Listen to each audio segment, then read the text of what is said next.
Welcome to the podcast, Eye for Talent, the show where we've got an eye for talent, and also the show where I scour the internet and also my local scene far and wide, trying to find people who do cool shit, who make cool shit, who consume cool shit, or who are cool shit. Well, I really got through that one in one take.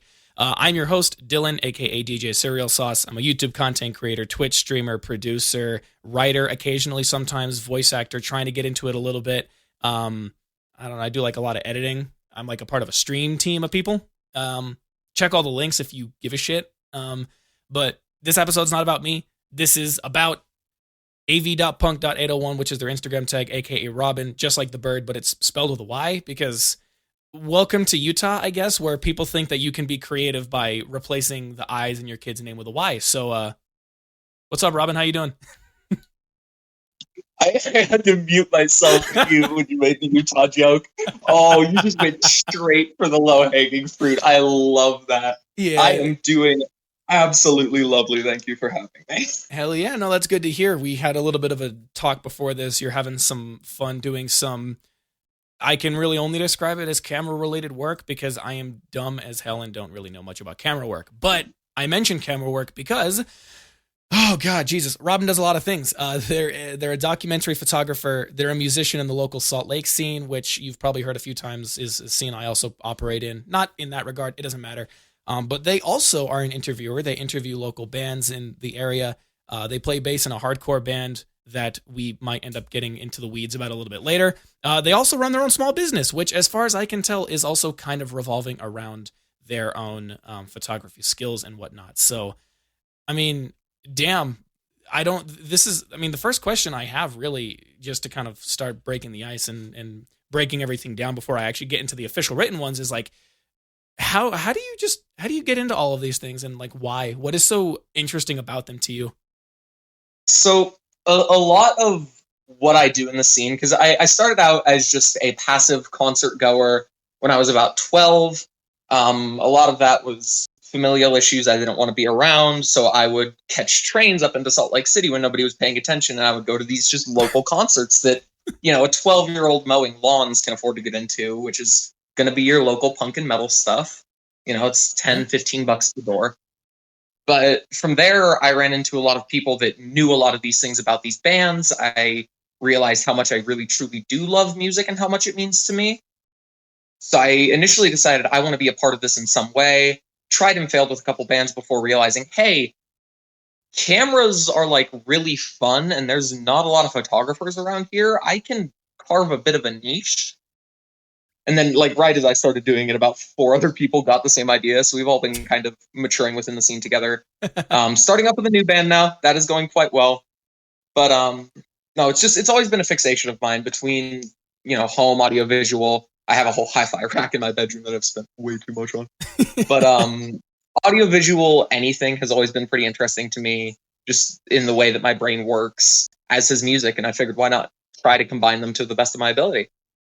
Yeah, I mean, that's those two things. I guess the interesting thing about that is, to me, because your mindset on it was basically like, there are not a lot of people doing this portion of this. That's something that I'd be down to get into. But I'm trying to sort of figure out, where did you, I guess, get exposed to like video and camera, you know, photography as a medium to then realize this is a medium that not a lot of people are getting into to then try and take a stab at it for yourself? Like, where did that come from? A lot of that actually came from growing up with my father working in construction. He was one of the first people out onto the BP Horizon oil spill in the Gulf of Mexico. So we didn't have a lot of money at the time, so we never had like nice digital cameras. We always had these crummy little point and shoot cameras that you get at like, you know, Walgreens or whatever. They're like $3 at the time. God, it's so expensive. It's like $20 a pop now. It sucks. Film is expensive. But we always had those floating around, and my mother would get super pissed at me for wasting film in them. And at one point, she gave me one to, like an empty one that the lab had sent back to play with, not realizing that the flash capacitor was still charged. And I like went to take the thing apart, and it looked so cool on the inside, and I wanted to know how everything worked, and then I almost blew my hand up. But ever since then, it has been a lot of me paying attention to photography stuff and taking a lot of photos. When I got my first phone, almost the entire SD card was photos. It's just the only way I can describe it is I was fortunate enough to grow up still kind of in the era of not as easily accessible photography mediums, if that makes sense. Just because it gave me more of a look at like what the adults would be using, you know? Oh, And I I see. always Yeah. wanted to be grown up. Oh, okay. That's It's really weird, and I can't even figure out the reasoning in my head. But it's just at some point something interested me, especially with the visual side of things. The audio, came later from stealing my dad's CDs and staying up super late at night listening to those and wanting to like recreate the way certain songs made me feel the first time I listened to them. And so I really just never stopped listening to music from there, and that's where the audio side of all of that comes from. oh, It's okay. just there's no better feeling in the world than finding new music that you really like. I firmly believe that. Oh yeah, no, definitely.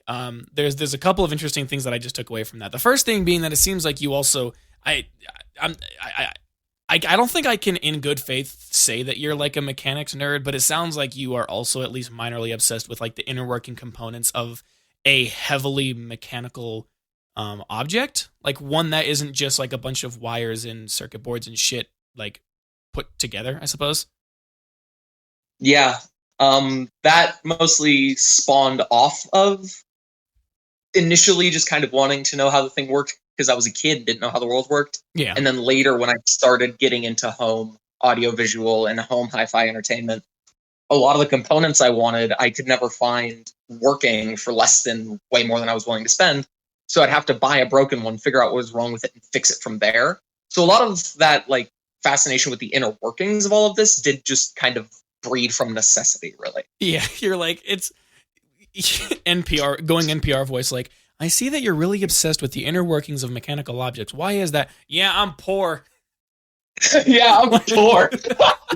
Oh God, don't even talk to me about it.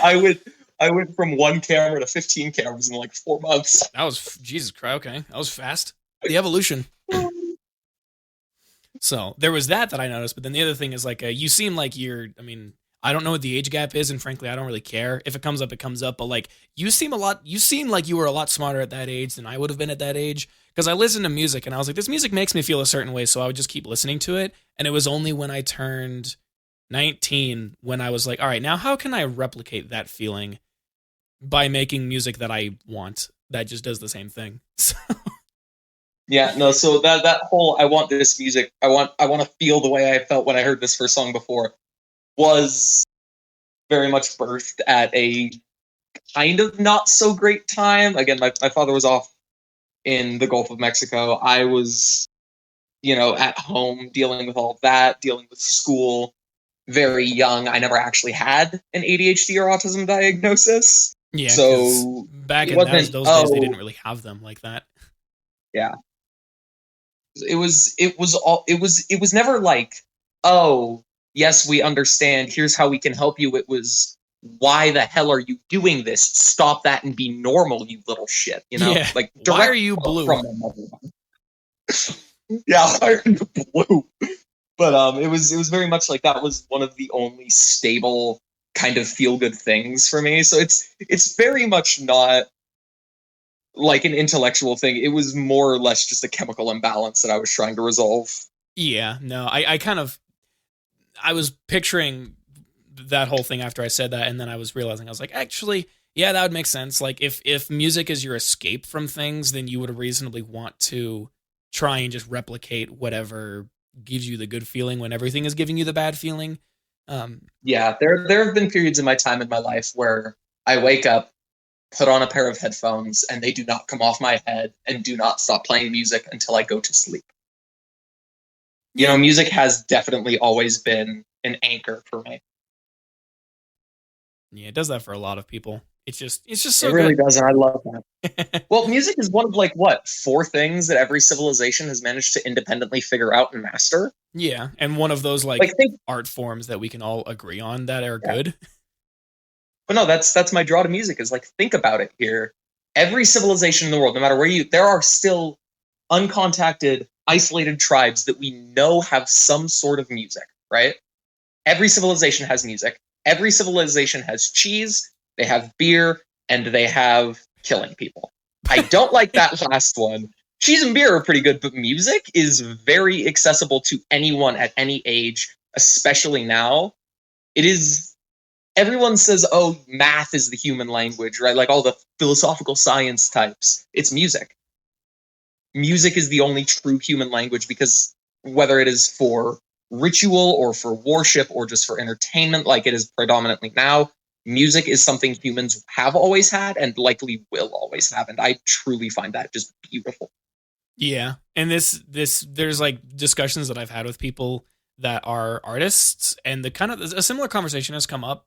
Granted, that came from a slightly less feel good place of like, because there's a whole thing. People are like, AI is taking over everything. It's not. AI is not very good. It's not as good as you think it is. It's not taking over art. And it's not taking over music, especially because people will always have an obsession with wanting to do something to contribute to the arts, whether it be by accident, whether it be for necessity, whether it be for entertainment, whether it be for worship, whether it be for, literally the infinite number of reasons why music exists within a culture. So yeah, shouts out to it's like there was a thing that I saw once. I'm gonna have to paraphrase it because I don't remember the exact whole thing of it, but it's like the arts are obviously what give life context, because that's kind of obviously the biggest way that you're going to be able to fully understand. I like that quote. Happened. I'm stealing that quote. Yeah, I'm sure there's like a more philosophical rendition of it that actually is like more detailed. It comes up because the food podcast that I listen to is like, the meats, the grains, the vegetables are meant to keep you alive. The spices and the sauces are what make the food worth eating. And it's like derivative of that. Like, language is the way in which we tell our stories, but the stories and the art and music that surround it are what give it meaning and context. Yeah. No, straight up, that's very much better, like shorter and quicker than I said it, but yeah. You're I more apologize in advance. I tend to be quite long-winded. Yeah, it's fine. We're all long-winded here. I think that's kind of the point. It just kind of happens by accident. But you get into a good conversation, it just takes you away. Yeah, exactly. Like, I typically warn people. I'm like, hey, this conversation is only estimated to last an hour and 15. So that's the time that I kind of mandatorily require that you cut out. And then most of the time they're like, well, I have 2 hours, and I'm like, all right, cool. And then I'll have conversations that go over 2 hours long, because it's just like, because nothing is forced, and it's just like, you're just going back and forth until somebody decides they should probably get back to doing adulting things and cuts the mic or something. Yeah. But so if I move on here, this question is basically just derivative of the first question that I asked you, except it's kind of more surrounding the other parts of what you've done that aren't photography, and, well, I guess everything here is kind of photography and music based. But I'm kind of wondering, like, what other stories do you have for how you got started in the mediums about being in your own band, running your own business, interviewing local bands and whatnot? And how do those like interconnect and feed into the other things we've talked about and that you do? And like, did one of them get you into another one to get you into another one? Like, what's the train that got you from point A of finding the first thing that you're into to now? I mean, honestly, point A is probably, starting off with going to concerts when I was really young and really enjoying that. And from there, that then evolved into, getting some of my friends together and like, hey, we all kind of like this music and can kind of play these instruments, sort of. Let's just dick around in the garage for an hour, see if we do anything fun. And everybody, for like 13, 14-year-olds trying to write, loud, angry, message-filled punk rock, it's not going to sound good, and it wasn't. But we got one gig with that project, and it was a backyard birthday party to 5 people, not counting ourselves, right?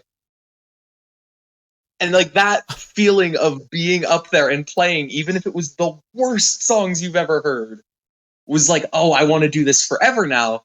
So then when I went to shows, I would start, encouraging up and talking to the musicians that played after their set, like, hey, that was really good. how did you do, like that weird like space siren effect? And they're like, oh yeah, it's a Digitech whammy, like, and it was talking to them made me realize like everyone here has like this story or something about some part of their music or their gear, and they're just fun people to talk to. So I started just talking to more bands, and eventually made friends with. He's in the local scene. Am I allowed to plug somebody else's Instagram here as well? I think anybody who you think is appropriate to plug should be plugged. No, I met my buddy Hunter. It's at Tempura Supply Co, like the sushi supply co dot on Instagram. He makes these little like stickers for all the local punk and metal bands, and sometimes other stuff too. He's been doing like a few rap shows and done stickers for those. But he was a documentarian within the scene already, and he would make these stickers, and he would record a ton of video and post it online. And like I found that really cool because like I look back on my favorite bands in the world are Bad Religion, Rancid, and NoFX, and a lot of that solely comes down to waiting for YouTube to load to watch one video from before I was born of these bands playing my favorite song, and without people like Hunter and now myself, that kind of stuff wouldn't be happening. It had all fallen into the history books at this point, and I really thought that was something that I wanted to do and I wanted to contribute to. And in the end, that thinking has appeared to be right. But from there, I kind of, picked back up into photography and grabbed myself my trusty little Canon off of eBay. And I just started taking photos at shows and talking to the bands, and they were all loving it. And I've started doing actual proper interviews with bands now, writing that down, and am in the process of compiling and publishing the first issue of a local zine, hopefully soon, maybe. Sounds like an exciting time for you. Yeah, it's been a really wild, 6 years. Yeah, Jesus Christ. All right. You've committed longer to this than I think I've been. Well, hold on. You've committed longer to this longer than I've been able to this than the Confederacy lasted. God damn it. Mathematically, longer than the Confederacy lasted is how long I've been out here, actively engaging with the scene. I just always find that fun. I fucking love those memes. There was a thing that I saw recently where they were like, I don't even remember what it was. I swear to God, it was like, I feel like it was like some law getting overturned or something happening that was like a relatively big point in niche internet communities. And they were like, guys, this is finally over, or this has been finally accomplished. And you know what that means? It means that it still lasted longer than the Confederacy. And I'm like, we're still on this? My favorite fact in the world is that the Taco Bell, the Crunchwrap Supreme, has been a permanent menu item longer than Confederacy. Yes. Not only that, though, that Dorito taco they had forever ago? The Doritos Locos Taco is now older than the Confederacy. I love that. That lasted longer than the Confederacy, and that was supposed to be a limited item. Let's go. I love it so much. But yeah, no, I do agree. I have put far, far more time in my life into this than I realized, and honestly, I feel like it's been worth it. Yeah, I mean, as long as it makes you happy, it's worth it, and as long as you're not in a crippling debt or something. Uh-oh. I don't like that. Like I said, one camera to 15. Yeah. Oh, yeah. Oh boy. Yeah, it'll come up somewhere. I'm sure of it. It will eventually. This has also made me realize I was pronouncing zine wrong. I was calling it a zine when I was talking to my friend, and a lot of people do that. It is just an abbreviation of magazine. Yeah. Yeah. But it has been a pretty consistent and running tradition in punk scenes. As far back as the 80s, you would, and a lot of it spawned out of early hardcore. A lot of the New York emo core scene started this as well. But it was how you found out about shows back then. Well, yeah. Right? Because, this was at a time where, punk wasn't as scary as it was in the 70s because it was new. It was now scary because it had kind of a violent reputation. So, if you would pop up a flyer in the library, some disgruntled mother would see punk rock show, can't have that in my town, and tear it down. Oh, yeah, exactly. So they started putting these flyers they would print them on wide paper, half sheet, and they would just fold it up, staple it together, and just hand them out to people, just all over the place, because it was so much quicker to distribute all of that than it was to go find a board, grab the flyer and a stapler, put it up, walk 3 blocks down the street. You could just have a stack of these in a messenger bag, and just anybody you run into, hey, check this out. Hey, check this out. Yeah. And from there, they started evolving into what they are now, which is like interviews with bands, local artist showcases, Slug, if you know, because I know you're from Utah. If you know Slug Mag, the Salt Lake Underground magazine, the free one that you can get at like the Pie or whatever, that started off as an underground music zine. Yeah, it's actually, I'm glad you mentioned that, because I swear to God, I think one of my friend's band might have been in here for the one song that they have. Nice. I'm Googling it right now. I need to... yes, they are on here. Let's go. Yo. Shouts out to my friend Paulo and his friends, because I'm stupid and forgotten their names. They're part of a band called Stardance Riot, which I think they might be trying to change their name, because I feel like one moment they like it and then the next they don't, and then the next they do and then the next they don't. The eternal struggle. The eternal struggle. Yeah. So it was a local music singles roundup, and they were one of 6 that were published in this specific issue for the one song that they've made. Wizard. I love that. Go you guys. Yeah, they're doing good things. I see you guys. I'll listen to that one song when we're done here. Yeah, I was gonna say you probably should. I think they've technically been described as indie, but I'm like, I feel like I'm more of a modernist when it comes to music, because I'm into newer, I shouldn't call it newer school hip hop, because I feel like somehow that's gonna get a bad reputation. Newer school hip hop, lo-fi, like some electronic stuff, but then a lot of the music I listen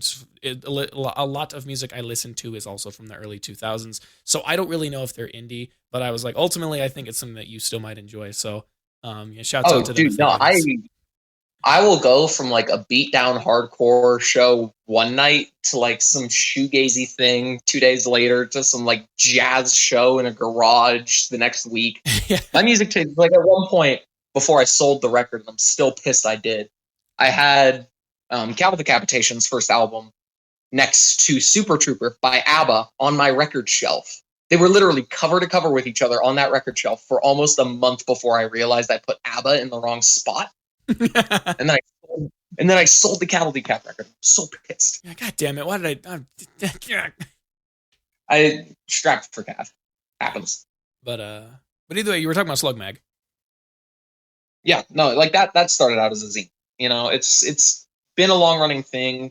There's a few in Salt Lake whose names currently evade me, but a lot of those focus more on like DIY subculture. Like, oh yeah, here's how you can sew, like here's like a really good sturdy stitch to use, or like, hey, out of thread, here's 5 different alternatives that you can use for a minute.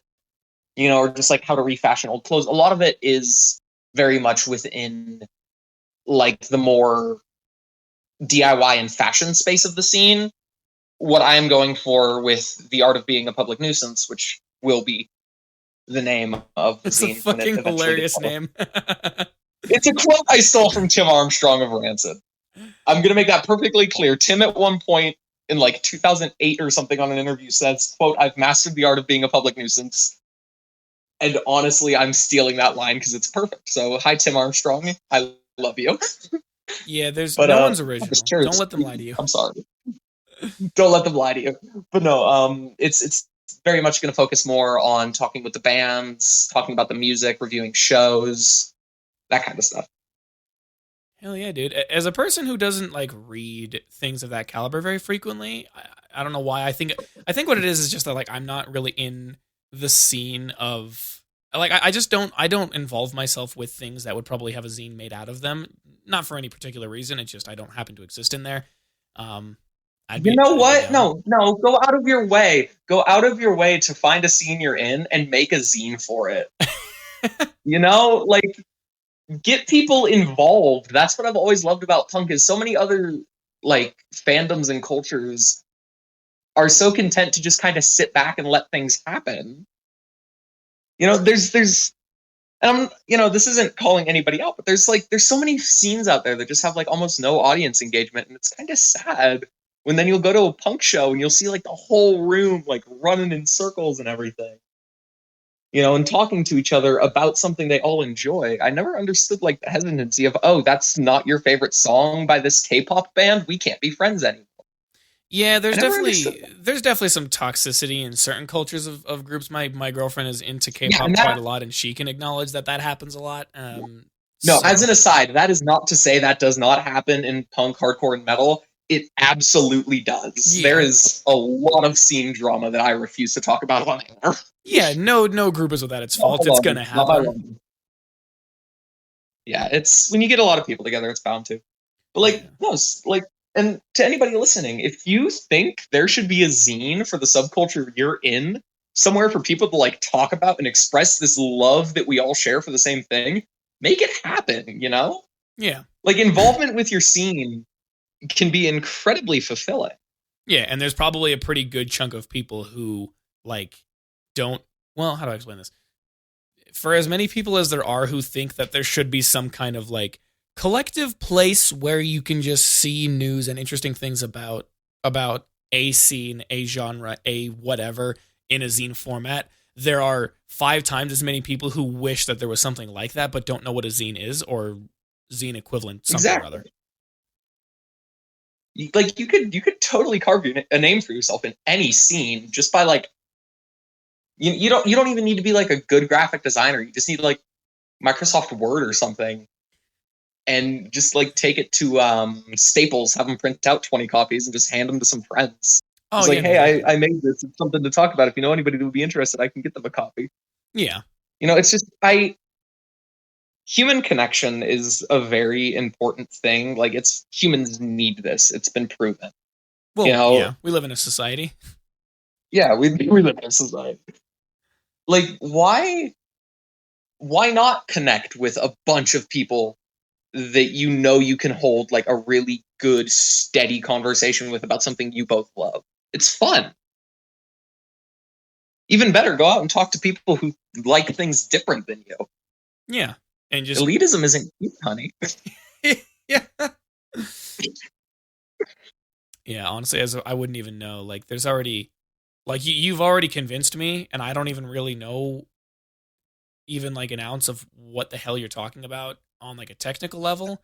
But I'm not opposed. But I'm also so goddamn busy with so many things that like I don't even know if I'd. Oh yeah, no, don't kill yourself for your art. Don't like truthfully, I can level with you here, because I'm sure I've leveled with other people here just to kind of get the point across. I work an 8 to 5 job Monday through Friday. I stream 4 times a week for a few hours a day. I manage 3 YouTube channels, 2 podcasts, and make my own music. You think I have time to make a goddamn zine? No, like, that also does track. Yeah, there are. Unfortunately, I have like nothing going on, so I have a lot of free time. Yeah, but that's also like well, that's also why I grabbed a camera, was to kill free time. Yeah, no, that makes sense. It's like that's like at my job. Like, I work an 8 to 5 job, but I'm so good at what I do that I have so much free time that I can afford to offset some of my time outside of work, to do the things like me and my friends. We have a YouTube video that should be coming out tomorrow, and it hasn't even been compiled yet. And so I spent like 3 hours today at my job while I had nothing to do and just compiled a 15-minute video. And it's like, I feel like it's pretty good. And so now I just have to send it over to my friend to have him subtitle it. So it's like, I can make time in other places there. But all that's to be said is I respect the audacity to go and make something like that. Because especially if you're operating within a scene, like, you are like the perfect fucking person to make a zine because of the skills that you have, the interests you have, the connections you have, and the scene you operate in. Like, it's so freaking perfect. My ego.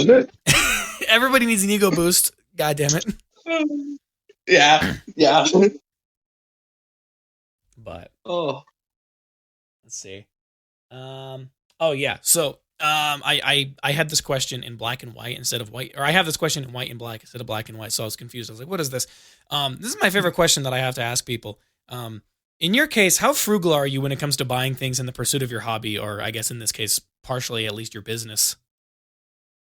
Yeah, so, because as you said, there are 2 different ends to that there. And to clarify for anybody listening, I am not only a documentary photographer, specializing in live music, I am also a contract photographer. I do portrait work. Sometimes people will pay me to do my documentary work, which is nice when that happens. But if I know I'm going to be using it for work, like my primary camera right now is a 1974 Canon AE1, right? Like I went through everything I needed for that, made sure everything worked. I bought it off eBay, right? But then I went through and meticulously like poked, prodded, cleaned, checked, tested, all of that. I bought new glass for it, so I knew I had a good quality lens for concerts. I went out and found a good flash, all of that. But also, I have a Holga 120N that I just kind of impulsively bought because, well, I don't have a medium format camera yet, do I? Words are hard. I don't have a medium format camera yet. Might as well give the film type a shot. The camera's horrible, and I've actually gutted it and turned it into a pinhole camera now, which is so much fun. But I just kind of bought it on impulse because, it sounds like a fun format, and now I shoot almost as much medium format as I do 35 millimeter. So there's very much two ends of that there. If it's for my job, I will spare no expense.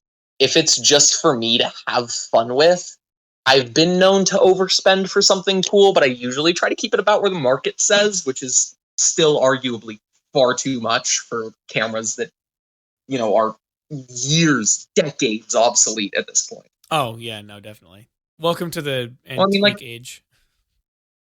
Right, yeah. Well, it's like my oldest camera is, I want to say, my 48 Zeiss Icon. I want to say my newest is probably, I very recently picked up a Pentax 110 pocket camera from, according to the serial number, the 90s maybe? Oh no, I've also got the Pentax A3000 that's from 2001, so I think that's actually my newest camera. Huh. So it's not all vintage antique, but a lot of it is, and unfortunately, it's old, it must be worth something, and then eBay just gets flooded. Well, yeah. But I've found good deals. I've found very good deals on things before, but a lot of that has been like brick and mortar antique shops that don't want to bother testing it, so they just sell it cheaper untested. Oh, absolutely. Yeah, it's like the brick and mortar antique shops that are the equivalent of a garage sale if you mixed it with the DI. Yeah. Like my girlfriend, I swear to God, she's bought in dresses that that's actually where I found the Pentax with the DI. Oh, yeah. No, that kind of checks out, actually. That makes sense. Also, I'm now realizing I don't know if this is true, but I think a DI might be specific to Utah. Utah and Idaho. Yeah. So basically, it's the Mormon-run Goodwill. Yeah, essentially. I was going to say, to any of my homies who are outside of these two states, because one of you is definitely in Canada, because I know you're going to listen to this. The DI is effectively just a Goodwill. It's basically just like a thrift. Would a thrift store be the official? What is a thrift store? Maybe not. A thrift store is Goodwill, as far as I'm concerned. Yeah, so good enough. Like literally, I think my girlfriend's bought like a dress or like a dress or something that was probably over $100, maybe over $200, maybe even over $300, and she got it for like $10, if that. I don't know. I found a $40 dress for $3 at Goodwill once. Yeah, exactly. Like, it's obviously that's not as crazy of a margin because I might be over exaggerating. But yeah, you do. And this is advice for anybody wanting to buy a camera if you're going thrifting. Look everything up. Like, diligently look everything up, right? Like, you'll find a camera that, it looks, it's nice and cute and small, and it'll say right on the front, Kodak Instamatic X15. And you're like, well, I kind of recognize Kodak, assuming at this point you're getting into photography and, did some research beforehand. Well, I know Kodak, they're good. Don't buy that immediately because the X15F shoots I believe it's a 136 cartridge, which has not been produced since the 80s. So you're going to need to go out and buy an adapter and a dark bag, and you're going to have to hand roll all of that. Whereas you could have looked 2 feet down the shelf and seen, it looks all crummy and beat up, but it shoots 35 millimeter film. And if you know what you're looking for and can test that it works, just go for that because you're not going to be able to shoot the Kodak. That said, do avoid anything that says like on the front optical lens. Like, yes, that is how light works. That is what a lens is. Thank you. Yeah, like there's a, and honestly, I say this with a Holga staring me in the face as we speak right now. There's a type of camera that we in the community call trash cams, right? Some people call them plastic cams, but they're like those very cheap, they're usually a rangefinder, meaning it's got like a separate glass window that you see through, and then the lens is completely separate and isolated from that. They're usually that. More often than not, they're made of plastic, very creaky build. Like it doesn't have like foot focusing. It'll have like mountain, farther away mountain, 4 people, 1 people, leaf, and that's not to say there aren't cameras out there that are good that have those, but also those cameras are like Yashicas that are like metal bodied from like the 80s, coupled rangefinder. You can tell it's a good camera. It's not going to like creak and crackle when you like, lightly shake it a bit. Yeah. Always avoid anything. The easiest tell is if it says optical lens on the front. They're trying to scam you. Because they fit, like it sounds just camera science-y enough that the layman in like the 80s and 90s when these were coming out that doesn't know jack all about photography, it sounds just sciencey enough that they're like, well, that must mean something good. They used a $10 word on the front. But also every lens is optical. Like even down to the origins of photography, camera obscura, pinhole photography. That is still optical because that is how light works. All a camera is a highly focused light cannon. Now, if they started marketing cameras as highly focused light cannons, they probably get more people into it because that shit is.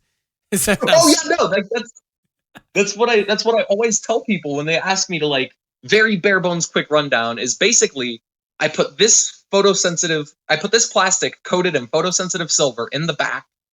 I wind it forward a certain amount, and then this glass barrel is like the barrel of a cannon. It's just shooting in reverse. Like all of that light is coming in, getting focused, minimized down onto that one little 2x3 rectangle, and hooking that photosensitive silver. From there, you put it in some chemicals to make that photosensitive silver not photosensitive anymore, wash away all the stuff that didn't get burned, and you have a negative.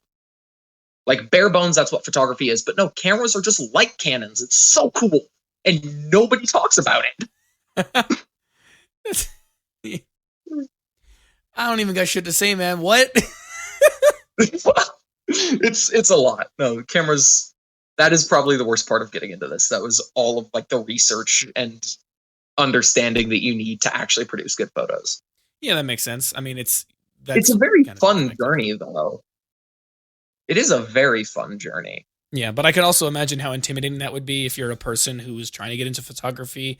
And even as a person trying to get into a photography and you would like know that there are things that you need to know, but not knowing what you need to know and not knowing if you know enough. Yeah. Being like, no, trust me, I'm missing here.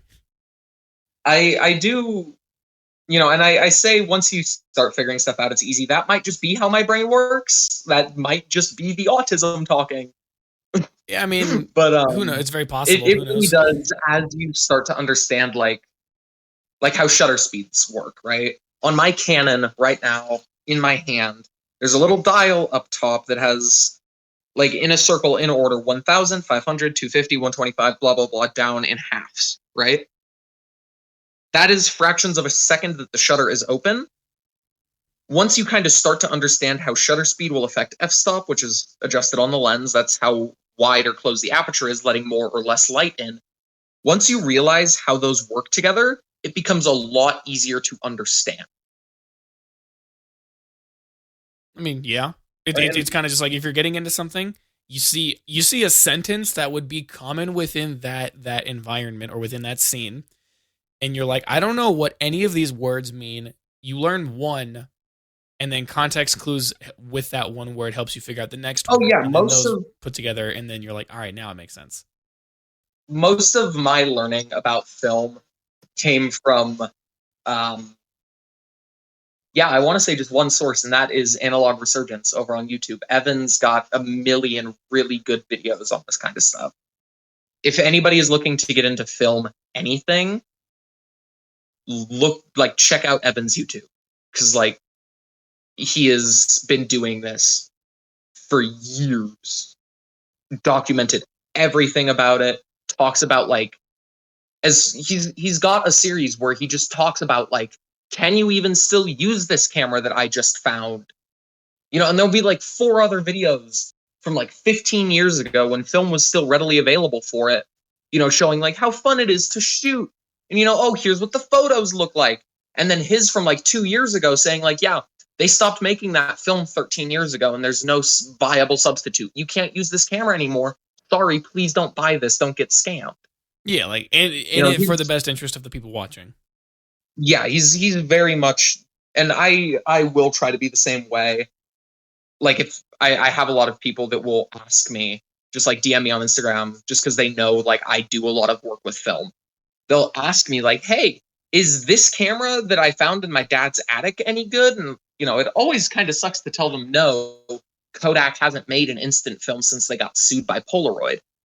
But at the same time, those people are also like, okay, cool. What would be a cool alternative to this? And, you know, nudging people into that right direction and bringing more people into the hobby is always really cool. Yeah, absolutely. Especially because people will just like people are kind of in the age of finding stuff that's very old and just I mean, like, figuring dude, out how many. Think about it though, like, how many old, and this is gonna sound morbid as hell. I apologize profusely in advance. But like, how many old people are now like dying and needing to have their kids and grandkids liquidate their estate? How much of this like old audio visual equipment has been shoved up in a box in a closet that nobody's even thought about in 20 years? How much of that stuff is now being found, and how many people out there actually have information on it? And that's why I did so much research and know so much, is so I can help people figure out what does what and why. Yeah, and the good news is that because there are people who do exactly what you do, but on a larger scale to a larger amount of people, it means that there will be more people who will end up in your position who can kind of continue the legacy of helping people understand a specific niche and trying to get into it as best as they can, or just figuring out what the appropriate course of action is to take with an old camera, with an old printer, an old, like, I don't know, like a gun or something. Like, what are some old things people would find up in their houses? No good. This old good. Fucking. But no, like it's documentarianism. This all circles back to documentarianism. Damn it, you got me. I got you. You pulled the sneaky on you. You pulled the sneaky on me. It does all kind of circle back to documentarianism, and that's just like how fulfilling that actually is. You know, not to you know, now inflate my own ego, but like it's, you know, I don't want to come off as self-righteous, but it really is nice knowing that if anybody needs help, I'm there to, you know, like answer questions. Yeah. I don't know if that's self-righteousness. I think that's just like I wish to be a utility to the public, or the public insofar as it extends around my relative groups. Yeah. But yeah, if we step away from being very philosophical for a second, I kind of just want to hear more about like at least a semi in-depth like process that you go through when it comes to like like doing photography for documented events. So, all right. With that, we're going to use a concert as an example.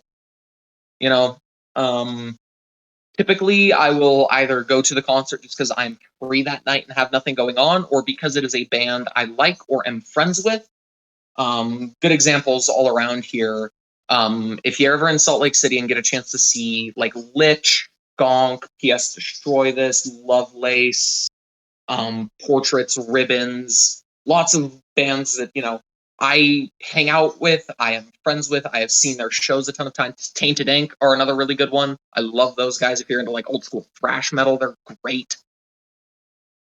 But I'll typically plan out like, okay, I'm going to this show. Sweet. Let's run a pre-packed checklist like 2 days before, make sure I've got everything squared off, ready to go. Make sure I've got my camera, make sure my lenses are all cleaned, make sure the mirror is clean, make sure it's shuttering correctly. If I need to pick up a new battery for my camera, I will do that. I'll test my flash once or twice, make sure that's working, pop that into the bag as well. And I will go to either, if it's months out and I can wait for it to ship, I'll go to B&H Photo just because they are cheaper to get the film that I use. For concerts, I shoot on Cinestill 800T. It's an old movie film stock that once you remove the remjet layer, which is kind of what gives cinema film, there's no other way to describe it than cinema film look. They rinse out the remjet layer and it sits roughly around 800 ISO. So you just meter it for 800. If I can wait from B&H to get it shipped, I'll do that because it's cheaper. If not, I will go to a store called Picture Line out in Salt Lake City. They always have the stuff. Pick up however many cans I'm going to need. Typically, a can of film is, and with Cinestill, it's this as well, 36 exposures per can. So you get 36 photos. That's it. If there are like 4 bands on the bill, I'll usually pick up 2 cans, give them 18 photos apiece. If a band is paying me, they get all 36 just because they gave me money. I'm now here to work as opposed to just be here. Yeah. there's a line that I unfortunately have to draw there sometimes. But I'll pick up the film, I'll get that all ready. Showing up, if it's a bright enough venue, like if it's daytime, I recently did a show at a skate park for a band called Mid. That's my buddy Hunter's band, by the way. I was talking about him earlier, the other documentarian. But he took me up to a skate park in Park City, and it was like bright day. Like show started at 3 p.m, sun is out. So I would actually walk around and do what's called metering, which is basically you see how much light there is, and either your camera or a little handheld thingy will tell you, here's the exact combinations of shutter speed and f-stop you're going to need to get a well-exposed photo. F-stop is kind of weird for me because a lot of what I do is indoors, so it's dark. That is how tightly closed the aperture blades are, allowing more or less light in. The more open it is, the less the background is going to be focused, and vice versa. The more closed in it is, the more the background is going to be in focus. For flash, I usually just I'll actually put a little piece of tape on it so I don't accidentally bump it, but I'll keep the aperture ring set at 8. With the flash, if I'm outside, I'll go around and I'll meter beforehand, and I'll kind of just remember, okay, this spot needs, f5.6 at 125th, but this spot needs f8 at 160, and I'll figure out exactly what everything needs to be so I can just run to the spot, set everything, fire the shot, run to the next spot, set everything, fire the shot. From there, warn the band in advance, hey, I use a flash, you're gonna go blind, I'm sorry, please, don't kick me, is it okay if I get up in your face? The usual, like, hey, I'm your photographer tonight kind of thing. Yeah. Once the show is done, I chat with the band, grab a line of contact just to make sure I can get them their photos, get them nice and high res. I take it home and I actually develop everything on my own just because it does give me more fine-tuned control, especially with my shooting style being flash and slightly pushing it with the aperture a bit more closed than it needs to be. I like to overdevelop about 15 seconds for concert film. And I can't tell a lab, hey, develop this about 15 seconds longer and expect them to do that 100% every time. Yeah, you're like, I'm not especially doing all that. For concert. Well, for concert, it's not that they don't want to do all that. It's that film is having a bit of a resurgence and they have a lot of stuff going on. That's a very easy note to miss. Oh, yeah, no, exactly. It is. I would never blame the lab and call my lab lazy for that kind of thing. I would blame human error, and there's a lot of stuff going on and it's easy to miss a note. That's fine. I can't have that happening. So I'll develop everything that night. Like I will, chat with the bands and everything, go home, immediately unpack, get all of my chemistry heated up and ready to go, and just do it in the bathroom. Phrasing, please nobody clip that out of context. I'm the only one who clips these podcasts. You don't have to worry about that. But no, I'll develop all the film, hang it out to dry. If I can, the next morning it is immediately rolled up, bagged, and taken to the lab and put on a rush order scan. That's where they take the negatives, scan them into a computer, invert them, mild color correction, but I do most of that work myself later in Adobe Lightroom. And then they email it back to you, and I can go pick up the film at a later date. Once I've got all that, I spend, give or take, about an hour to 2 hours a band quickly editing just to get everything kind of presentable to the point where I'd like it. Yeah. Talk to the bands like, hey, here's a few of the photos I took. Do you want these? I can, do you want me to edit them a bit more? Sometimes the bands will say, hey, if we pay you, can you like full edit these and can we use them in our album liners? So I'll do that kind of stuff. If it's a show that I'm shooting for free, usually I will fully edit the photos anyways, just because I've already got them and I'm spending that time anyways. It doesn't take much longer. Yeah. But I mean, if it's one I've paid for, I'll do the preliminary edit, send off, 1 or 2 sample photos, wait for the rest of the payment, fully edit everything else, and send them that full batch of the raw scan, the preliminary edit, and the full edit to use as they wish. Because I know some bands do have their own editor and like to have that other avenue open. Like, hey, we really like your edit and we're going to use this for promotional material, but we want the one in the album liner to have, to more fit a printing profile for the album liner. So we're going to send that to our editor. And once it's their photo, it's their photo. I don't, go collecting royalties or anything off that. It's just, you get whatever you get at the time. Well, they've paid me for showing up, the film, the development, the scans, the editing, and also just my level of skill as a photographer. I feel even with residuals, I make what I feel I should be making off that initial contract, so I don't bother with residuals and this, that, and the other thing. It's also like they're effectively paying another professional to do whatever is left that they need to do specifically for them. So, like that's that's their thing. Like, yeah, cool. I get that. I edit photos to make them look nice to me, unless the artist gives me a specific Adobe Lightroom profile to put onto everything and tweak later. I just edit to what looks nice to me. That might not be what looks nice for the artist. I get that. I'm not going to hold that against them. Why would I? It's their photos. Yeah, if they want it, they want it. If they don't, they don't. That's just how it goes. Exactly. They paid me already. What? Like, this interaction has happened from there. It's their stuff. They have full licensing and full editing rights to it. I'm not going to say. Exactly. And that's just my mentality. I know there are some photographers in the world, not in the scene that I know of, but some photographers out there that will get pissy if you ask for the raws so you can send them to their editor. I never understood it. Yes, take pride in your work, but at a certain point, you got to realize there is a separation between what you as the artist think is pristine and what the client actually wants. Yeah.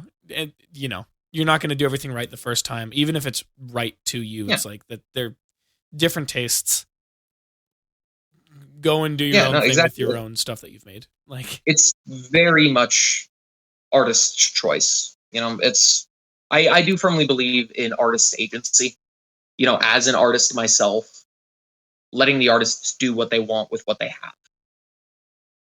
That's kind of always been going into this. Like, that's been very much fundamental to like alternative punk, metal, hardcore. From the roots of it was, we want agency. We want to be able to do what we want to do without being told 1,000 reasons why we shouldn't or can't. Yeah. It's very much that mentality carrying over, I think. Yeah, no, I mean, it's all that's to be expected. It's like, I don't need people who don't know what I'm doing telling me what to do. And it's exactly. Like it's like anybody who's trying to aggressively tell you why you shouldn't do something or how to do something are the people who are the least worth listening to, because that they're not making a good faith argument. No, they must help be. They must be just the happiest person in the world at home. Yeah. It's. I don't know. That was harsh, I think. Well, it's like, how much of a dickhead would I be because I've made it very obvious over the almost 55 minutes we've been here that I don't know anything about photography. There's like a Twitch streamer that I watch that does photography stuff, or like used to, on a second channel that he would run. And so, like, the only thing I understand camera terms, but I don't even know what they mean. So imagine how much of a dick I would be if, like, I started going into, especially, like, I mean, this is a slightly different case, but imagine if I started, like, going into your Instagram posts and I was like, nah, you might need, but, like, I don't even, just, like, saying some shit. Just the saturation level. And, like, occasionally photographers will ask other photographers, like, hey, can I re-edit this photo? Just, like, I have an idea of what might look cool and I want to test that theory. Yeah. Like, I've seen other people's, I've been asked, like, hey, can I see the raw for that? I have an edit idea that I think would be really cool. and I just want to try it out to see if I can start applying that to my photography. Yeah. And I am always down to let other people guinea pig my shit, right? It's when they tell Like, you I've that you been need to known do to- something differently. It's like, you are an Yeah, asshole. but it's like when they say, well, I'm going to edit this for you the way you should have edited it. That I've gotten one DM like that, where they're like, they started off like with the whole, hey, can I edit it? I think I've got a really cool idea. And I was like, yeah, sure, man, here you go. You know, let me see how it turns out. And then when they sent it back, they said, there, I fixed it, smiley face. Instantly blocked. Oh, yeah, Like, no, fuck you. It's like, get out. There is very much a separation of like, hey, this is cool. Can I try this out and see if I can use it in my stuff? And hey, you did your job that you were paid to do in your style wrong. Yeah. You know, that's like, that would be like somebody telling Freddie Mercury, hey, you're singing Bohemian Rhapsody wrong. You know, like it's, He made the damn song. there's a certain point where it just becomes utterly senile. Yeah, I mean, and what you're referring to in terms of people being like, "Hey, I want to give this a shot and just kind of see what this would look like if I was to do it this way because I think it might be cool." You're describing the photographer version of a remix of a song. Like, Exactly. That's all it is. Exactly. It's a remix. Yeah. Another one. It's a remix. But You know, it's one of those things like, you know, like I don't care if the artist that I photographed goes off and has another editor do their editing. Because there's somebody out there where I am a photographer and editor. There's someone out there who's just an editor. Yeah. And they get paid as much to just edit the photos as I do to take them. Like, that's their job. I'm not going to stop them. I'm not going to get mad. Yeah, it's What's like the point? Yeah, because you've already served your own purpose, and you've even already served their purpose by being able to provide that for them. So now they're going to go do the other part of what is effectively their business. Like, yeah, if you've done anything, your I'm work. helping the other person. They wouldn't be doing that with that. No. No. I mean, to some degree, yeah, kind of. I mean, to some degree, but not as douchily as I said it. Yeah, you know, the point. But no, the point I do see it as more of a collaborative effort in that capacity. Yeah, exactly. It's like You know? photos taken by this, edited by this, for this group, and whatever, and you do all that stuff. I mean, you see that kind of stuff in lyric liners when you buy like a record or a CD. You see that stuff, like if you flip to the back where all the credits are all the time. Promotional photos by insert name here, photos edited by insert completely different name here, because it's specialized. What I do is specialized. What the editor does is specialized. What the publicist does is specialized. What the printer does, like, there's so many factors that go into it. But it's all still necessary to get the job done. Yeah, at the end of the day, you kind of just need to accept that, sure, you took the photos and you might be very proud of those photos and those edits. But you are part of a machine here, and that does need to function for the people that paid you to be able to then come back and pay you more later when that album blows up and goes platinum, and they want you to do their press tour. Yeah, and if anything, it's like You know? it's like you got this opportunity to do something, especially something you probably enjoyed.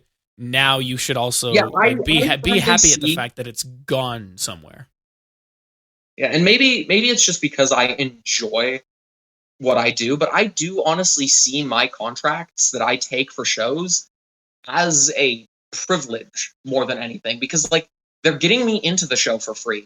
Like, I don't know if you're aware of the band Tsunami at all. Really big hardcore band, like sold out the Beehive. Jesus Christ. And I was able to get into that. Yeah, I was able to get into that show as a +1 with a friend as a photographer.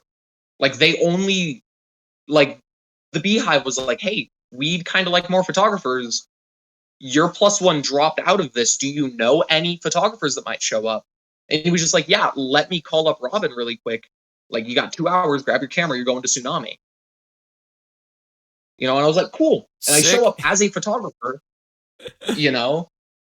Like, all the guys from Tsunami went through, they loved the photos. Right? Like, there's bands that I am friends with now that are like bands I look up to, that I'm just passively friends with now because they decided to take a chance and hire me to take a few photos for them. You know, like, it's not like work to me at that point. It is very much a privilege, and I just kind of have to do this instead of paying $20 at the door. Yeah. You know? And look at where that I will gets you. still gladly pay the $20 at the door. I will still gladly pay the $20 at the door. Support local artists. That's all I have to say. Yeah. Like, support local artists. Always buy the touring band's merch. Because if they're on tour, they do not have money. Yeah. Yeah. Oh, Jesus Christ. There are people who have traveled like on the verge of cross country just to. So I have a friend who was playing in a band with some other bands, and then somehow the coffee shop that they were playing at like canceled because they double booked, and so for some reason they canceled the first people they booked instead, and so the concert had to be held literally in the guy's apartment that was like down the fucking street from the coffee shop, and the people who showed up there were like, "Yeah, we had to travel cross country to get here," and it's like, what? It's touring bands always get stiff. Yeah. But no, venues also do move a lot. There was actually a show that was supposed to be behind a soda shop in South Jordan recently. Shout out Soda Boba. Love you guys. All the free shows you guys put on are absolutely amazing every time. But it was supposed to be held back there. They didn't have enough staff to maintain it, so it got moved up to a park in Midvale. And then the little mini amphitheater they had set up didn't have power.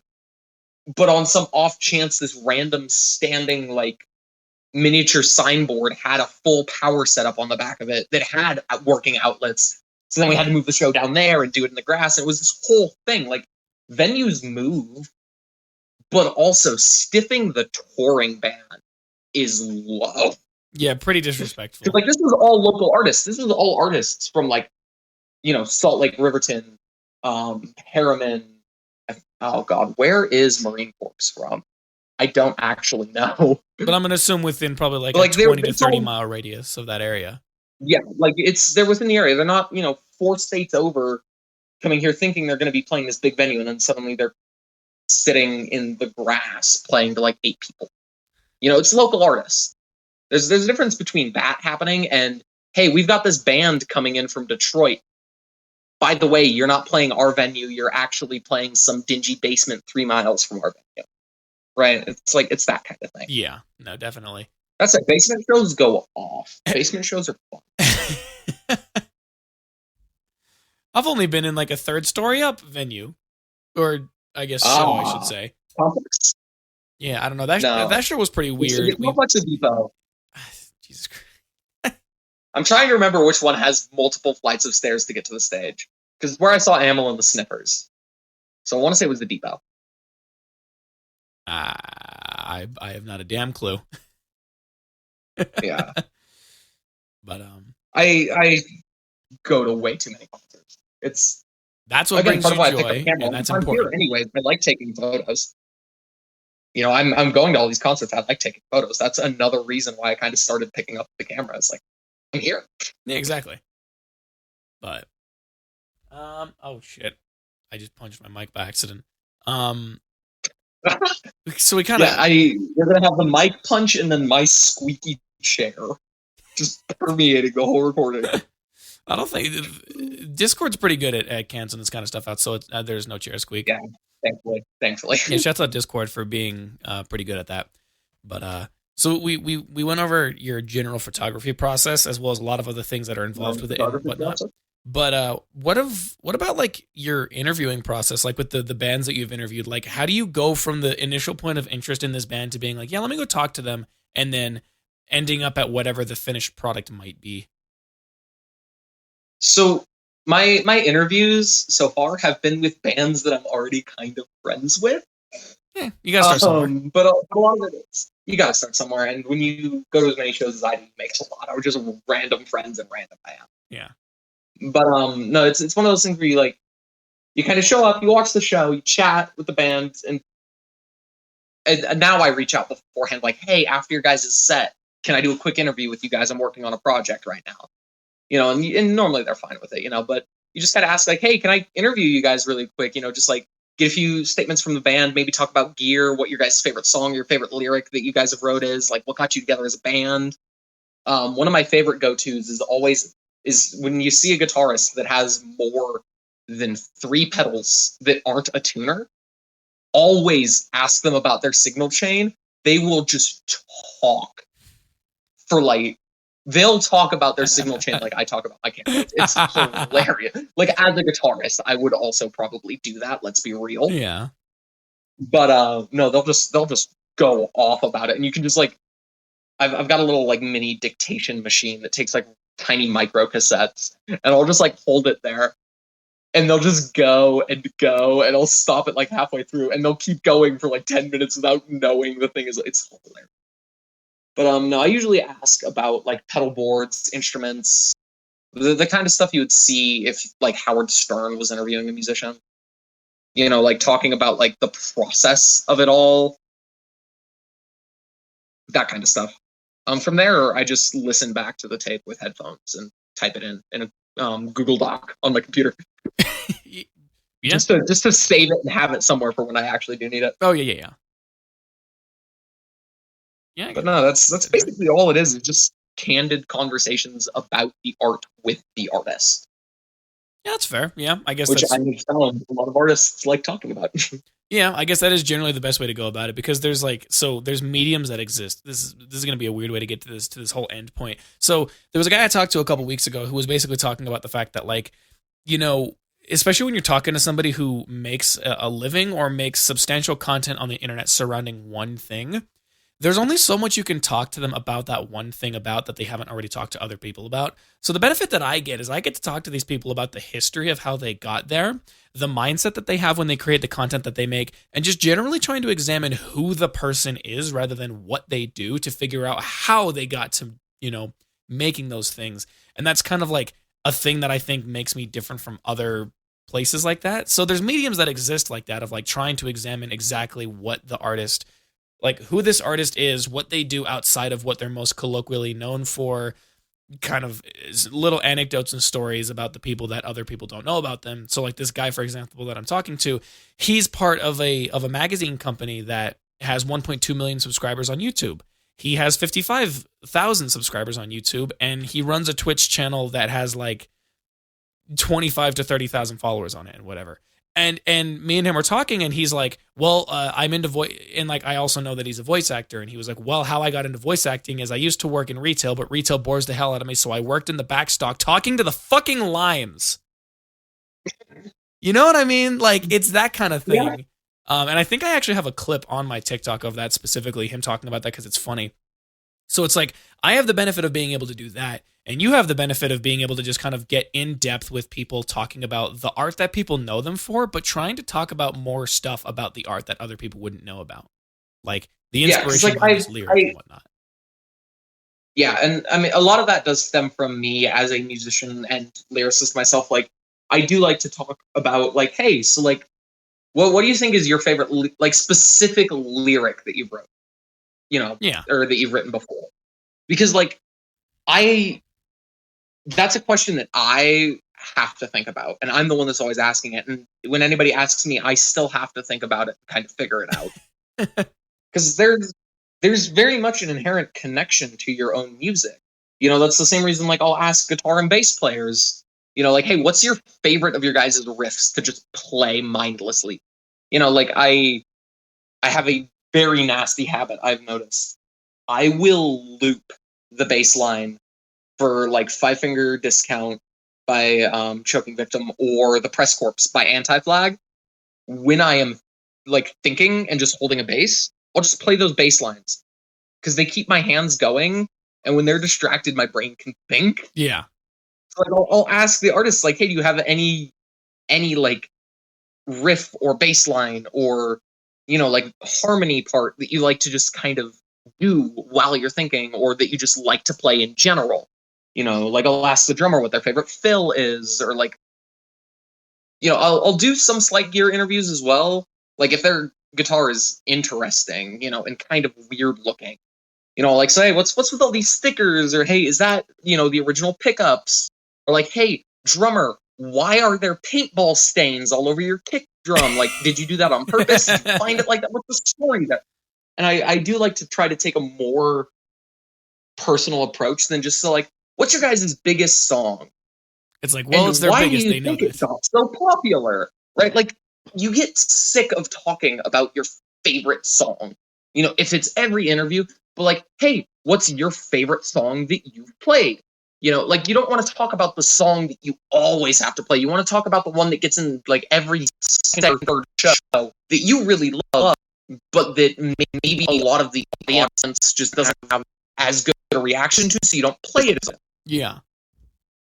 You know, like a really good example of this is one of my favorite rant songs, like ever, period, bar none, is Psychic. And they played that at Punk Rock Bowling here, and I absolutely lost it because they never played Psychic. You know, with Dropkick Murphys, when I saw them at Punk Rock Bowling, they played Citizen CIA, and I lost it because they never play Citizen CIA. And I wish I could talk to those bands, those big, massive headliner hero bands that I've always looked up to my whole life, and like just ask them, you've got such a discography. What is your favorite song to play? Why is this song so rare in the set list? Or what makes you guys never do this one live? You know, or like, why did you only start playing this song from 20 years ago recently? Yeah. You know, those are conversations I want to have. And there are some, you know, more established, longer running bands in my scene, you know, in Salt Lake, that never really got big just by nature of what they're playing, that I can ask those questions too. You know, and that's always a really interesting conversation to have. Oh yeah, no, definitely. You know, but then at the same time, you've got these bands that have been around for 2 or 3 years that have their favorite song, you know, that they, you know, it just doesn't fit anywhere in the set list, or it breaks the tempo, or just the audience doesn't like it for some reason. But they have their favorite song, and they're always still so excited to talk about it. Yeah, no, I totally get that. Because it really is just like, especially if you have an emotional connection with at least a handful of songs from a band, you get to kind of, I can't even really think of a word for it, but it's just like you get to have some kind of satisfaction knowing that you get to understand a little bit more personally about the band, and that they were willing and excited to have that kind of conversation with you, and it kind of changes the way that you think about the band.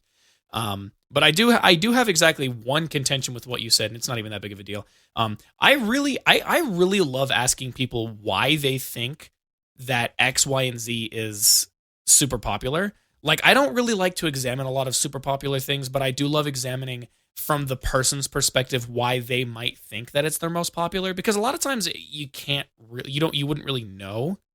Like, the guy that I was talking about earlier, the voice actor, YouTube content creator, this guy, I'm like, why do you think so many people just enjoy the content that you make? And one of the primary reasons that people like his content is because his voice is so freaking nice. Like, he has a really good voice, a very good character voice, and he just sounds good.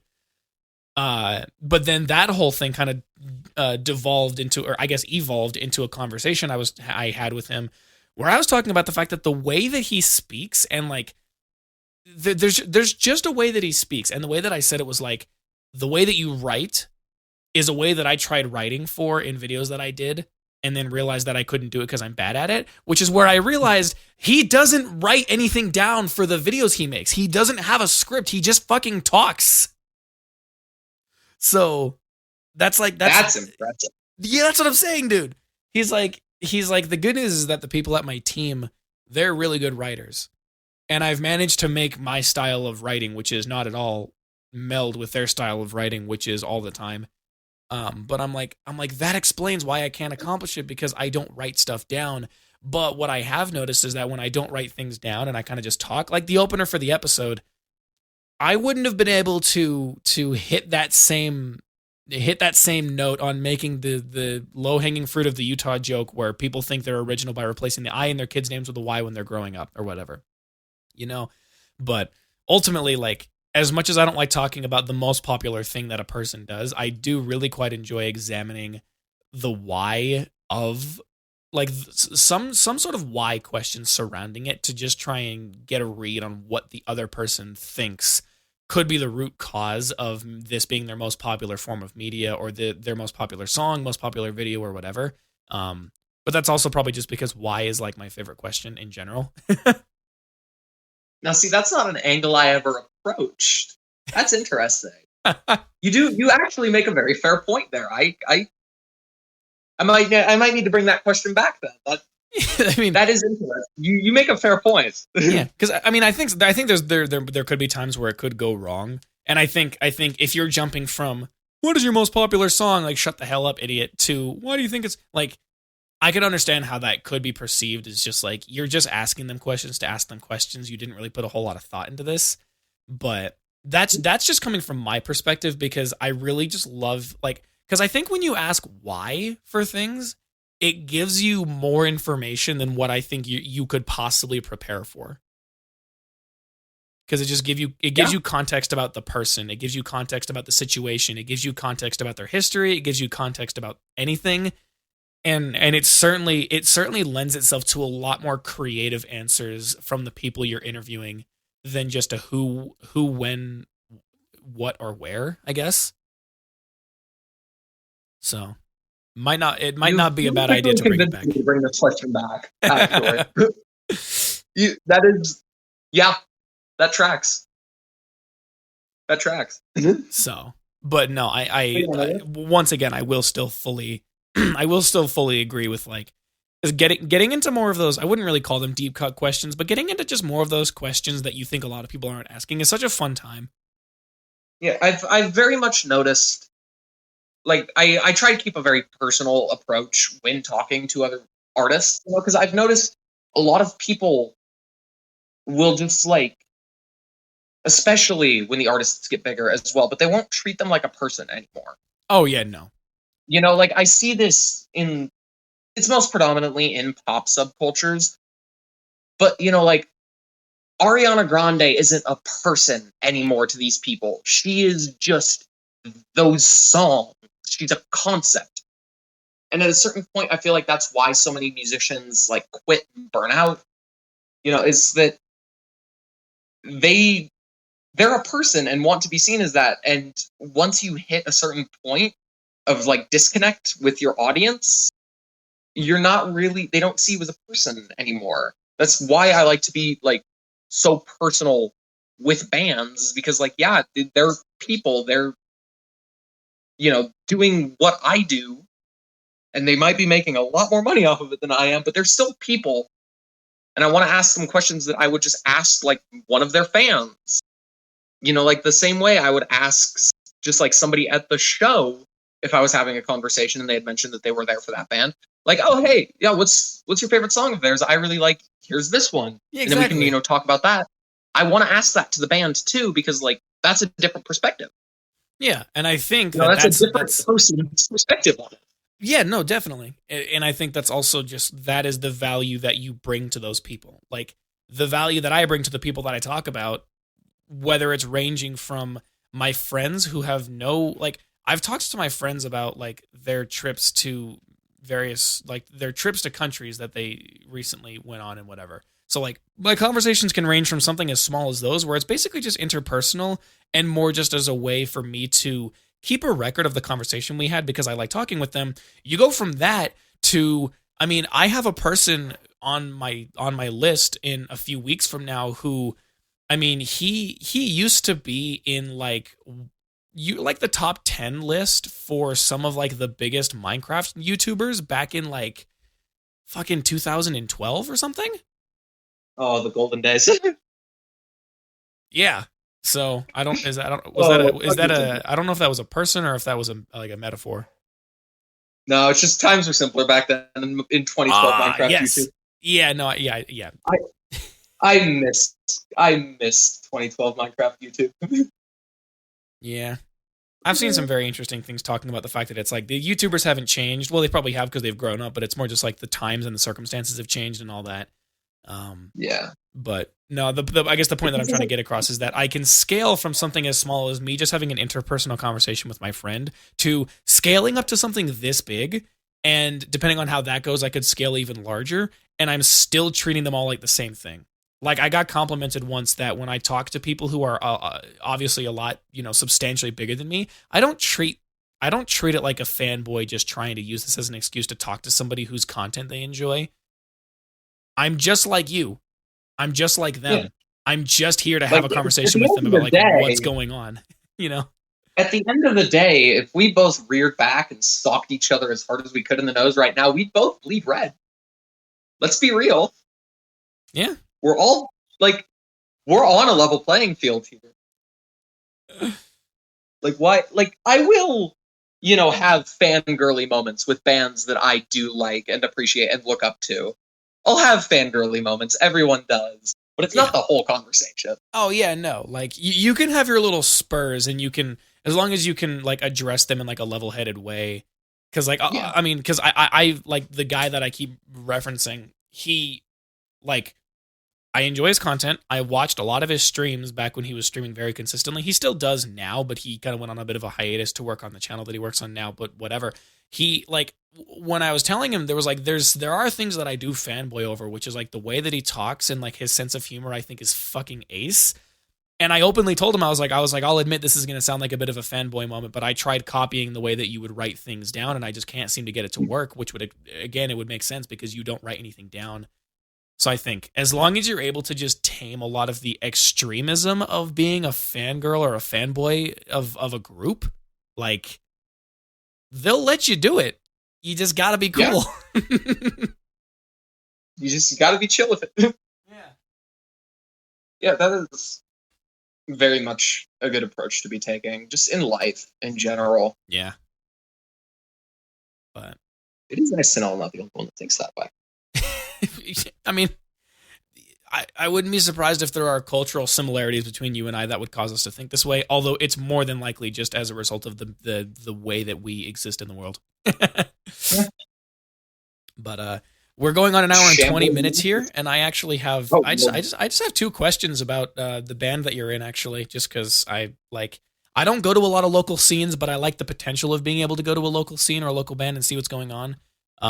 So I mean, I guess we can kind of just do a twofer here. It's like, how did the band that you're a part of, how did you guys come to be? I know that you said that you guys were, a couple of you guys were kind of like camera nerds and whatnot, and that's kind of what helped you come together to where you are now. But I'm just sort of looking at So like, that was actually my old band. This one, shit. yeah, I've been in like 4 or 5 bands in the past 2 years, more than that if the further you go back.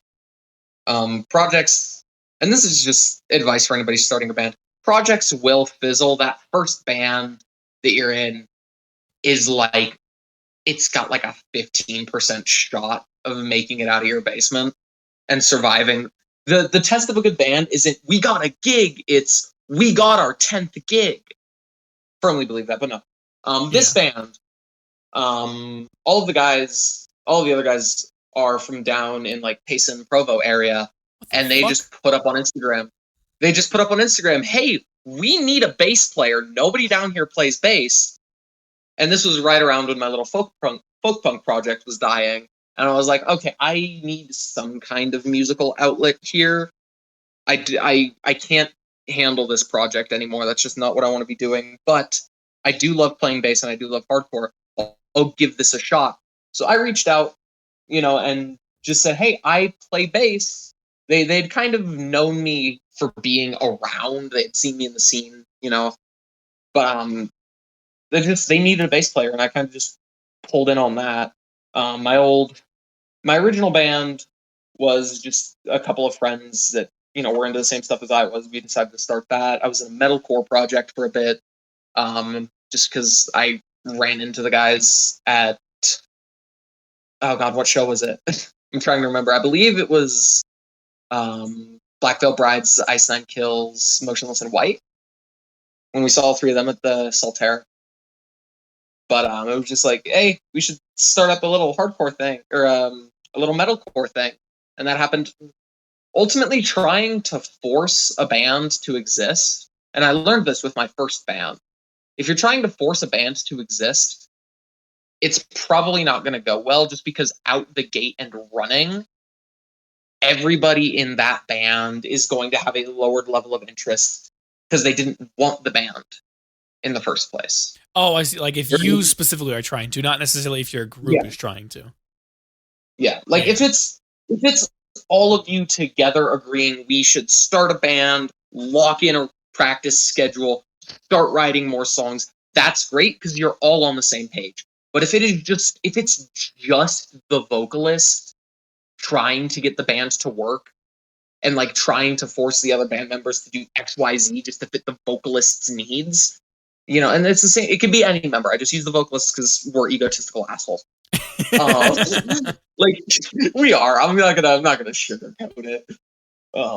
Like the face of the band is always gonna have a bit of a head on their shoulders. But like, if it's just one member of the band trying to force the band to happen, it's not gonna go well. If it's very clear the chemistry of the band doesn't work in its current state, and you're still trying to make it work, it's not gonna go well.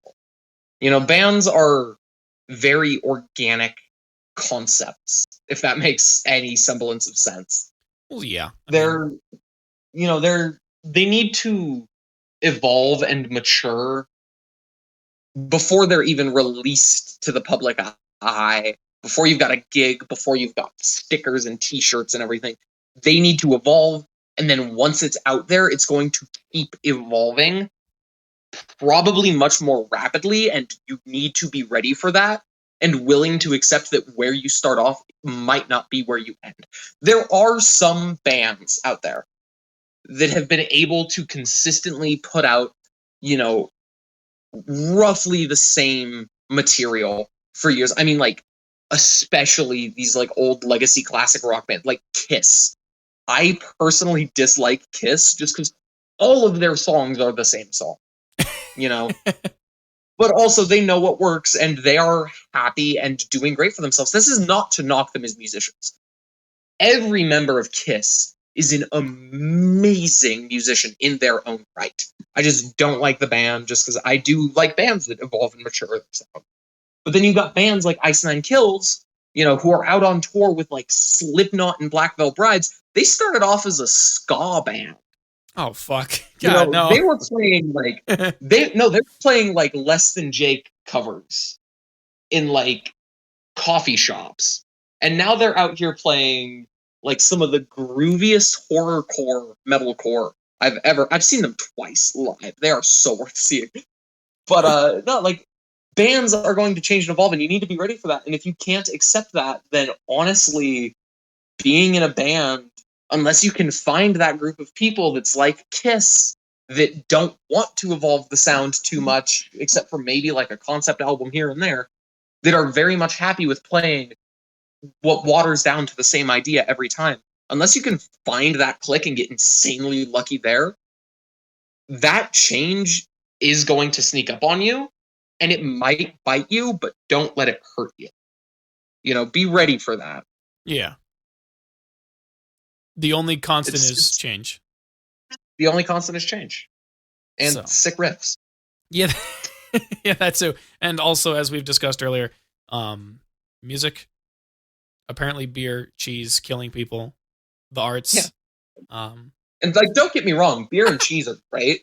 It's just I don't have access to cows, and brewing your own alcohol in Utah is way too much paperwork. Yeah. But anybody can go to the pawn shop and buy a guitar. Yeah. So I'm gonna stick to that one. A lot of them honestly, have actually. Yeah. So no, that's all good. And then I guess the last thing, which kind of can just segue into the whole last section of this, is like, where can people find your band, whether it be on the internet or whether it be in the local area? So for the time being, and I actually forget our Instagram handle, and I'm pulling it up as we speak. But we are on Instagram. It's just pcp.hardcore. The band is called PCP. Depends on who you ask what it means. I personally prescribe to the pursuit of cultural prosperity. Very much like everybody is on the same playing field. There is no point in treating each other differently. We are all fighting the same battles, except the people that like have all the money, the millionaires and billionaires. Fuck you guys. Right, but like the lower, like I say the lower class, I mean basically everybody but the 1%. Upper middle. Yeah. Everybody from like, everybody but the 1%. We are all the same inherently at the end of the day. Now, if you ask anybody else in the band, I don't know what they'll tell you. We've all got our own meanings for it. That's the funny part. So that's the fun part. That's the spice. That's the spice. Going back to that conversation from half an hour ago. Wow. But no, like, that is very much just like the fun of the band. But no, you can find us on Instagram. Eventually, once we do get doing shows and releasing stuff, you can find us on YouTube. We are in the process of finishing up a couple of songs to possibly release a single, maybe January-ish. Don't quote me on that, though, because we still do not know. But if we are playing shows, you're going to catch us with bands probably like Absolved, Spent, Run Into the Sun. We're hoping to play a lot of places like Beehive, that's just tucked behind Mark of the Bistro out in Salt Lake, Kilby Court, maybe Your Mom's House if we get lucky. That is an actual venue. I'm not being a I was about to say, I was like, that's the fucking straightest face I've ever heard somebody while making a joke like that. No, there is actually a venue called Your Mom's House. I want to say it's the guys from Narc. It's their place. Damn. But they've got this little detached garage in the back. Yeah. No, they've got this like detached garage in the back of their house out in Salt Lake City. And it's like probably about the size of an average large bedroom, but it's got like these open rafters in the ceilings that they've put like trucking tie downs onto. So just randomly during the show, you'll get like these scrawny ass hardcore kids. They'll walk outside, run through the door full speed, grab the rope, and just Tarzan swing into the pit. It is the funniest thing I've ever seen. But we're probably going to end up playing there, knowing the kind of bands that play there. But yeah, it's just keep an eye out on the Instagram. Go follow all the venues I mentioned. I don't know if Your Mom's House has an Instagram, but I do know Beehive and Kilby Court both have them. Go follow them just to see what other shows are happening around here, because you should always support local artists. But no, that's kind of where you can keep an eye out for us for the time being. Fair enough, I will also be posting a lot about the band on my personal Instagram that was mentioned at the very start of this whole mess. Yeah, I was going to say, if there's anything else that you wish to plug, absolutely just plug away. I'll let you continue doing those. The only thing I need is for you to actually send me those Instagram mentions, because I'm going to forget a lot of them because I am dumb. Oh, yeah, straight up, will do. I would like to plug one fun project to circle back to photography here. Let's go. Build yourself a pinhole camera. I'm serious. Do this. It is so much fun. All right? So, what you're going to want to do, you're going to want to find a decently large, like, Amazon box. Find something that can fit a 4x5 sheet of paper. Right? You're going to cut a small hole, like a small square hole, about an inch by inch square. Right? If you've got the box standing up on its side, so you've got it in portrait or landscape, it's your choice. But on the front, directly across from where it can fit that 4x5 sheet, you're going to want to cut a small square hole. You're going to take a tin can, like a Coke can or something, or a Pepsi, or a beer if you're cool, but it's Utah, so I doubt it. Find the center of that, cut out a little square that's just a bit bigger than the hole you cut in the shoebox. Cut a square that's a bit bigger than that, find the center. I personally, for my Holga conversion, used a size 10 quilting needle. Very, very tiny needle. This needs to be a very small hole. And you're going to like poke the back of it into an eraser for grip, and you're going to put it on the center of that tin can with the sharp point facing down, and you're just going to kind of rotate the cutout of the can until it pokes a hole through it. That is your lens now. So, I personally would go over it with a black Sharpie as well on both sides, make it completely blacked out just so you don't get any like light reflections and leaks. With black electrical tape, and it's very important that you use black electrical tape because any other color will reflect light and screw up the photo. You're going to want to tape that over the hole that you cut in the shoebox, right? Make sure your actual like pinhole is centered on that hole. But from there, you can go to basically any photo lab or camera store, and most of them carry it. You're going to want to find some kind of 4x5 sheet film in complete darkness. This is very important. A lot of, like, unless you buy orthographic film and specifically ask for that, you need to be in complete darkness. You can't use that red light. That will ruin the film. Common misconception. Orthographic film, though, not sensitive to red, means you can do it under red light. In complete darkness, you're going to take one sheet of that film, tape it to the inside of the box, like backed like across from where the lens is. Close that box, tape it shut. Make sure zero light can get in, and put tape over the pinhole. From there, download a light meter app on your phone, find an exposure chart, take a reading, pull the tape off the pinhole, leave it open for as long as it needs to be, put it back on, take that box to a lab and say, there's a sheet of 4x5 in here, please develop it. You have now taken a photo with camera obscura. Damn, okay. I don't know what a single word of that meant, but on that note, everybody who stopped by, and by everybody I mean the people listening. Sorry, I finished this. That's how I end my streams because I'm a fraud. Oh, you're good. Thank y'all for listening to this episode. This was probably okay. Here's the thing. I don't know shit about what you were talking about, but I really did love just listening to you talk about it because it's very clear and incredibly evident to anybody who couldn't tell that this motherfucker is probably the most passionate of any person I've talked to so far about the thing that they love to do, and I love that. And that is the entire point of this goddamn podcast. So that's awesome, honestly. Like I've talked to people who do a lot of cool things. I've talked to people who I can gush over because I know what they're talking about. This is one of the times where I just get to let you take the freaking wheel because I don't know what's happening, and that is a freaking delight. That said, you also being in the local scene makes things pretty easy to understand for me, not so easy to understand for a lot of other people, and that's fine. Sorry, other people. No, that's not your fault. A lot of what you do revolves around the local scene, so it only makes sense that you revolve around the local scene, and that's obviously reflected in all of that stuff. That's fine. That's just the natural thing that we have to deal with, but it's still a good freaking time.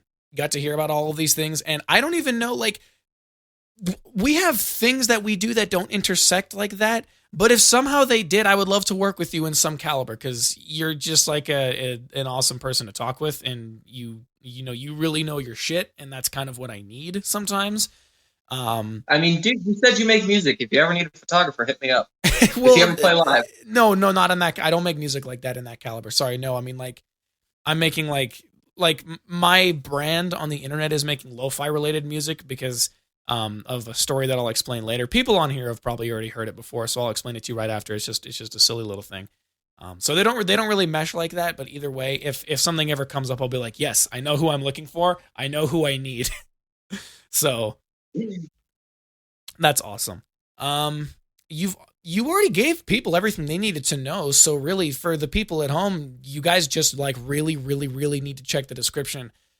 Because I will not allow this. I will not allow this talent, and I will not allow this skill to go wasted and unheard of. So go look at the freaking links in the description. While you're down there, there's also an obscene amount of links that I will have for the things that I do, which is YouTube related, Spotify related, Apple Music related, Twitch related. What else? What else is on there? The group that I'm a part of called Nothing Is Anything. We make YouTube videos. We make podcasts. If you want to keep listening to more episodes of this podcast, on there? You can roll it. Boy, ain't nobody got a fucking MySpace in these days. What is wrong with you? Oh, you said everything. Yeah, it's metaphorically speaking. It's definitely not everything. There's just a lot of links down there. You can go check out people there. You can go check out people here. But what's ultimately important is you got to go check them out, right? And so you know, that's everything. And so I guess I'll try my best to catch you at a local scene. We'll see where it goes from there, man. Yeah, man, I'm always around. It's been an absolute pleasure talking to all of you fine people out there in the depths of the interweb space. And to you as well, my friend.